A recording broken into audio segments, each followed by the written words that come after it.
CP Radhakrishnan देश के 15वें उपराष्ट्रपति चुन लिए गए हैं। महाराष्ट्र के राज्यपाल रह चुके सीपी राधाकृष्णन ने मंगलवार को उपराष्ट्रपति चुनाव में शानदार जीत दर्ज की। राधाकृष्णन को कुल 452 वोट पड़े, जबकि विपक्ष के उम्मीदवार और सुप्रीम कोर्ट के रिटायर्ड जज बी सुदर्शन रेड्डी को 300 वोटों पर संतोष करना पड़ा। उपराष्ट्रपति का ऐलान तो हो गया, लेकिन चुनाव में वोटिंग को लेकर विपक्ष नाराज है। विपक्ष ने चुनाव में क्रॉस वोटिंग की आशंका जताई है, क्योंकि वोटिंग में 15 वोट अमान्य पाए गए हैं। बता दें, चुनाव के नतीजे के बाद कांग्रेस महासचिव जयराम रमेश ने दावा किया था कि वोटिंग में विपक्ष पूरी तरह एकजुट रहा और उसके सभी 315 सांसदों ने मतदान में हिस्सा लिया था। लेकिन नतीजों को देख तो 315 विपक्षी सांसदों के दावे से राधाकृष्णन को 137 अधिक वोट मिले हैं, जिसके बाद ये एक सवाल उठने लगे कि राधाकृष्णन को 452 वोट मिलने से साफ है उनके पक्ष में विपक्षी सांसदों की तरफ से क्रॉस वोटिंग हुई है। जयराम रमेश के अलावा कांग्रेस सांसद इमरान मसूद और तनुज पुनिया ने भी चुनाव में क्रॉस वोटिंग की आशंका जताई है। तनुज पुनिया ने कहा, सीपी राधाकृष्णन को बहुत बहुत बधाई और शुभकामनाएं।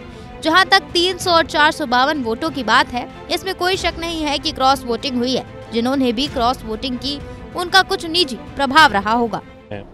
राधाकृष्णन जी, उनको बहुत बहुत मुबारकबाद, शुभकामनाएं, और उनसे ये उम्मीद है कि वो अपना पूरा निष्पक्ष रूप से और अपना कार्यकाल पूरा करेंगे। जहाँ तक बात है कि 300 और 452, तो इसमें कोई शक नहीं कि क्रॉस वोटिंग हुई है। जो भी हुई है उसे चलिए हम लोग मानते हैं। उनका अपना व्यक्तिगत कुछ प्रभाव रहा होगा, लेकिन इनको तो बदल सकते हैं, सांसदों को तो छीन सकते हैं, लेकिन जनता को नहीं छीन पाएंगे। जनता धीरे धीरे पूरी तरह से इंडिया गठबंधन की तरफ मुड़ रही है और जनता का रुख मोड़ना इनकी बस की बात नहीं है। 14% की बढ़ोतरी रिजल्ट के अंदर है। पिछले कैंडिडेट में और इसमें आप देखें, पहले 26% था, अभी 40% है। तो अपोजिशन तो गेन ही कर रहा है, अपोजिशन लूज थोड़ी कर रहा है। जिस तरह का माहौल देश के अंदर बना हुआ है, निश्चित रूप से परिवर्तन आएगा।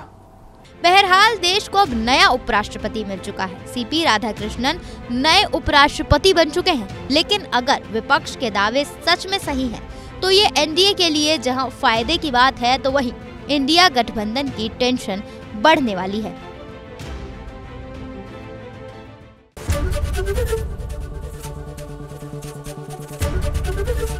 एबीपी गंगा, खबर आपकी, जुबान आपकी।